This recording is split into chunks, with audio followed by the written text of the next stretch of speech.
बरसात में pizza delivery वाली बहू।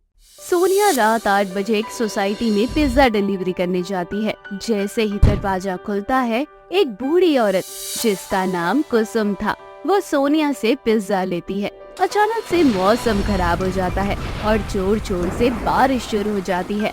कुसुम समझ जाती है कि सोनिया मौसम और बारिश को देखकर परेशान हो रही थी। तभी कुसुम सोनिया से बोलती है, घबराओ नहीं बेटा, तुम मेरे घर में रह सकती हो जब तक बारिश नहीं रुक जाती। ऐसे मौसम में स्कूटी लेकर बाहर जाना बिल्कुल भी ठीक नहीं है। एक काम करो, अंदर आ जाओ, आराम से सोफे पे बैठ जाओ और तुम्हें किसी भी चीज की चिंता करने की कोई जरूरत नहीं है। इस घर में कोई नहीं रहता, सिर्फ मैं अकेली रहती हूँ। नहीं नहीं आंटी जी, आपको परेशान होने की जरूरत नहीं है। हमारा तो काम ही यही है, चाहे बारिश हो चाहे धूप हो, हमेशा अपना काम समय से करने के लिए तैयार रहना पड़ता है हमें।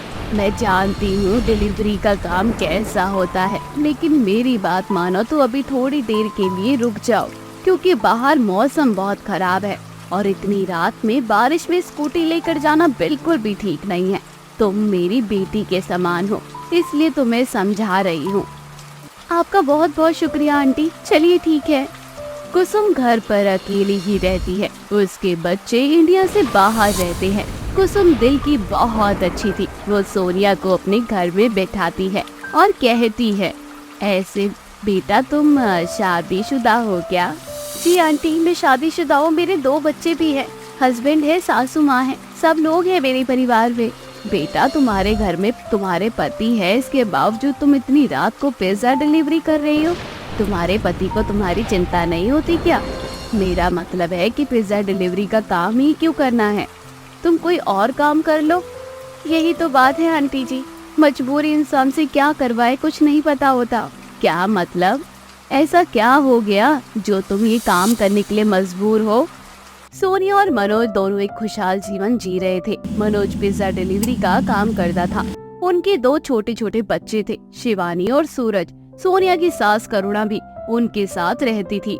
ऐसे ही एक दिन, बच्चों तुम लोग स्कूल से वापस क्यों आ गए? मतलब स्कूल तो 2 बजे बंद होता है ना, और अभी तो सुबह के 9 बज रहे हैं। मम्मी, हमें स्कूल से निकाल दिया है क्योंकि 6 महीने से स्कूल की फीस नहीं जा रही है। तुमने मुझे क्यों नहीं बताया कि तुम्हें स्कूल में फीस के लिए बोला जा रहा है? घर में इतना सब कुछ हो गया, मेरा ध्यान ही नहीं गया इसके ऊपर। माँ, हम आपको कैसे बताते कि स्कूल में फीस जमा करनी है? घर में इतना सब कुछ हो गया, ऊपर से अब तो घर में कमाने वाला भी कोई नहीं है। फिर आप कहाँ से पैसे लाती, कहाँ से हमारी फीस भरती? इसलिए अब हम स्कूल नहीं जाएंगे माँ।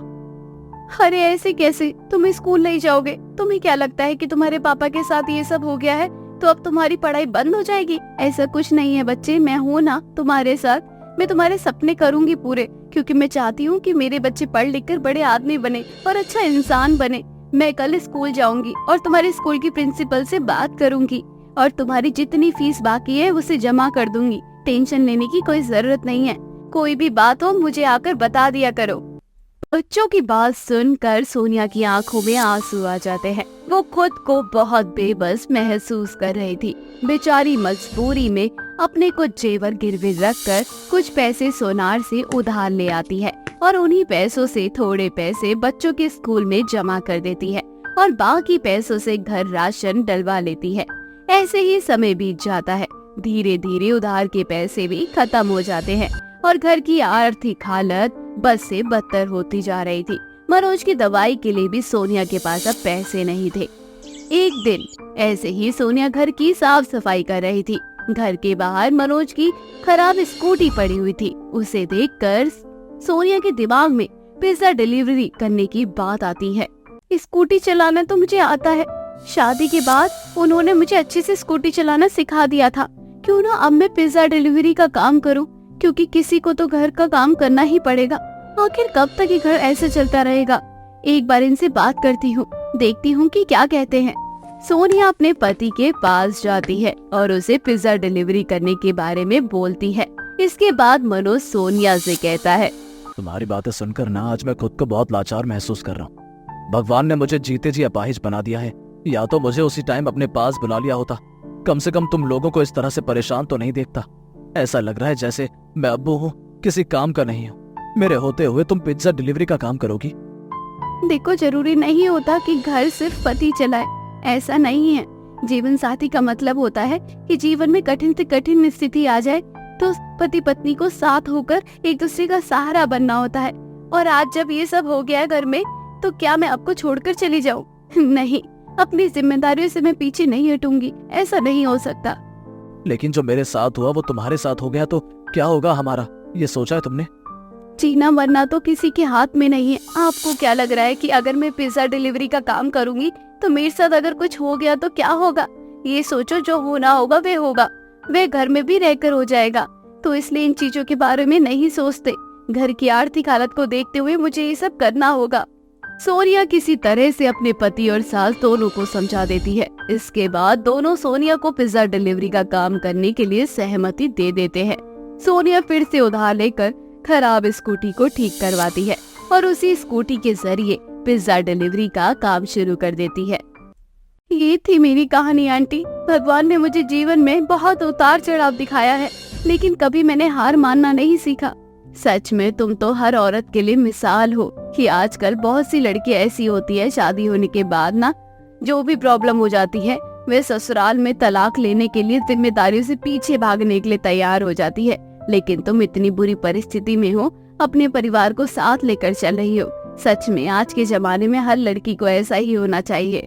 कुसुम सोनिया को अपना नंबर दे देती है और उसे कहती है कि उसे भविष्य में किसी भी चीज की कोई भी जरूरत हो तो उसे एक बार कांटेक्ट जरूर करे। थोड़ी देर बाद बारिश बंद हो जाती है। सोनिया अपने घर को निकल जाती है। बच्चे अपनी माँ को देखकर बहुत खुश होते हैं और उसे सीने से लगा लेते हैं। रिया अपने माता पिता की इकलौती बेटी थी। उसकी शादी एक जॉइंट फैमिली में हो जाती है जहां उसे एडजस्ट करने में बहुत दिक्कत हो रही थी। ऐसे ही एक दिन रिया अपने कमरे में बैठकर किसी से फोन पर बात कर रही थी। तभी उसकी जेठानी प्रिया की बेटी पीहू आती है और रिया के गले लग जाती है और बोलती है, चाची आप कितनी अच्छी हो, मेरे साथ गेम खेलो ना।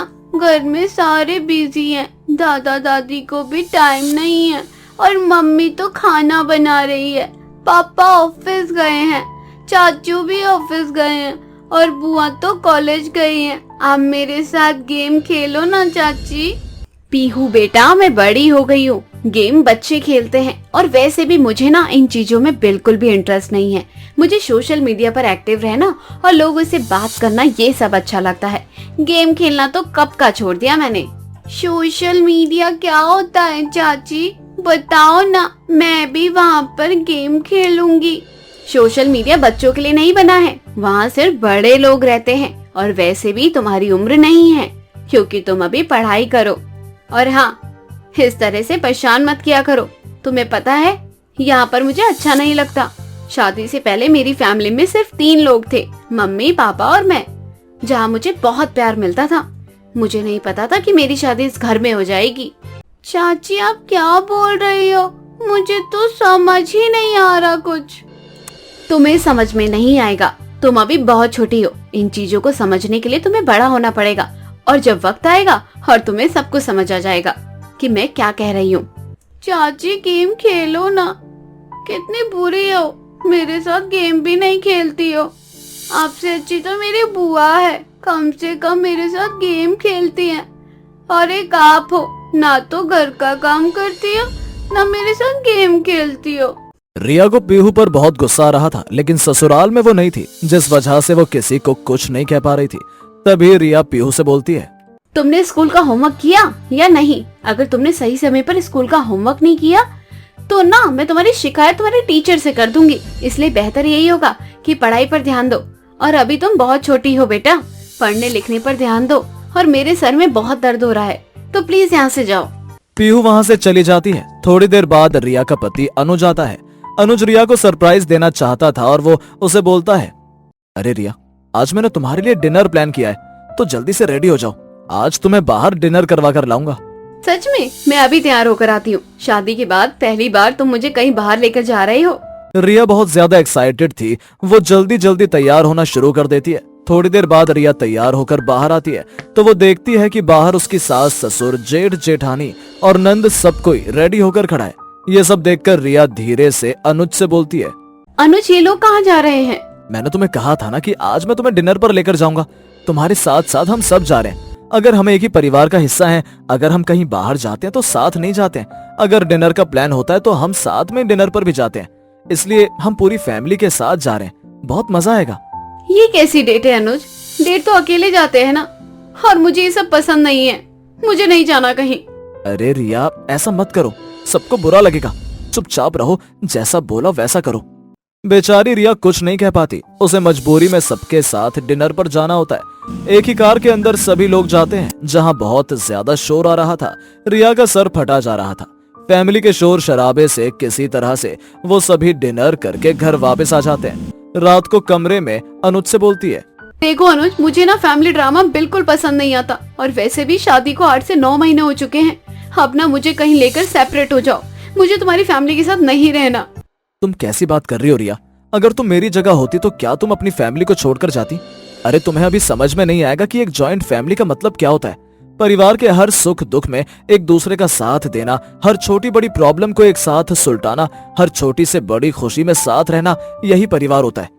और अगर हम दोनों अलग कहीं रहते भी हैं तो वहां पर कौन होगा? हम दोनों का खाना खाने का मन करेगा, ना कहीं घूमने का मन करेगा। किसी काम में मन लगेगा ही नहीं, ना हम खुश रहेंगे।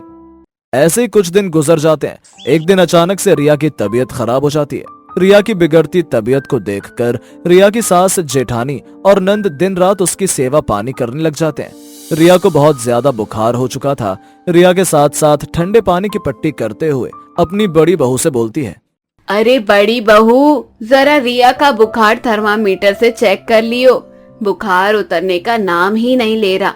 पता नहीं किसकी नजर लग गई मेरी बहू को। एक काम कर, अगर इसका बुखार नहीं उतरता तो फिर डॉक्टर को फोन करके घर ही बुला ले। माँ जी, आप बिल्कुल भी टेंशन मत लो। मैंने रिया का फीवर चेक कर लिया है और रिया का फीवर उतरने का नाम ही नहीं ले रहा है। इसलिए मैंने पहले ही डॉक्टर को कॉल कर लिया था। वे आते ही होंगे। तभी रिया की ननद मानसी वहां आती है और मानसी प्रिया के लिए जूस बनाकर लाती है और वो जूस रिया को देते हुए बोलती है, भाभी आप जूस पी लो, बहुत हेल्दी है। बहुत वीकनेस हो गया है आपको जब से फीवर हुआ है। आप बिल्कुल भी टेंशन मत लो, हम बिल्कुल ठीक कर देंगे। हम सब आपके साथ हैं। थोड़ी ही देर बाद वहां डॉक्टर आते हैं। डॉक्टर रिया का चेकअप करते हैं और उसकी दवाई इस बार चेंज करते हैं और ज्यादा खास ध्यान देने के लिए कहकर जाते हैं। रिया का पूरा परिवार उसकी सेवा पानी में लगा हुआ था। कुछ दिन बाद रिया के माता पिता भी उसको देखने के लिए आते हैं। रिया के ससुराल वाले उसकी इस तरह से केयर कर रहे थे। ये सब देखकर रिया के माता पिता की आंखों में आंसू आ जाते हैं और वो अपनी बेटी रिया से बोलते हैं, रिया बेटा, सच में आज मुझे बहुत खुशी हो रही है कि तू इस घर का हिस्सा है। इस घर में तुझे कभी भी किसी चीज की कोई कमी महसूस नहीं होगी, क्योंकि यहाँ के लोग परिवार का असली मतलब जानते हैं। यहाँ के लोग बहू को बेटी मानते हैं। सच में मैं तो बहुत लकी हूँ कि मेरी बेटी की शादी इस घर में हुई है। हाँ बेटी, तेरी माँ बिल्कुल सही कह रही है और तुझे बिल्कुल भी टेंशन लेने की जरूरत नहीं है। अब तेरे दो मम्मी पापा हैं और तू जल्द से जल्द ठीक हो जाएगी। माँ बिल्कुल ठीक कह रही हो। शायद मुझसे ना बहुत बड़ी भूल हो गई है। जाने अनजाने में मैंने अनुज से अलग होने के लिए कह दिया था। मुझे ये भीड़ भाड़, इतनी बड़ी फैमिली बिल्कुल भी रास नहीं आ रही थी। मुझे ऐसा लग रहा था कि जैसे कि मैं किसी जंगल में आ चुकी हूँ। लेकिन अब मुझे एहसास हो रहा है कि शायद मैं गलत थी। असल मायने में तो यही मेरा असली मायका है, जहाँ सास के रूप में मुझे माँ मिली है, जेठानी के रूप में एक बड़ी बहन मिली है, नंद के रूप में एक सहेली मिली है। सच में माँ, मैं बहुत बुरी हूँ। जो हुआ उसे भूल जा। हर लड़की को अपने ससुराल में एडजस्ट करने में थोड़ी सी दिक्कत होती है, लेकिन समय रहते अगर उसे सही गलत चीजों का एहसास हो जाए तो वही सबसे बड़ी समझदारी है। अब से अपने इस परिवार को अपना ही मानना और इन्हें खूब सारा प्यार देना।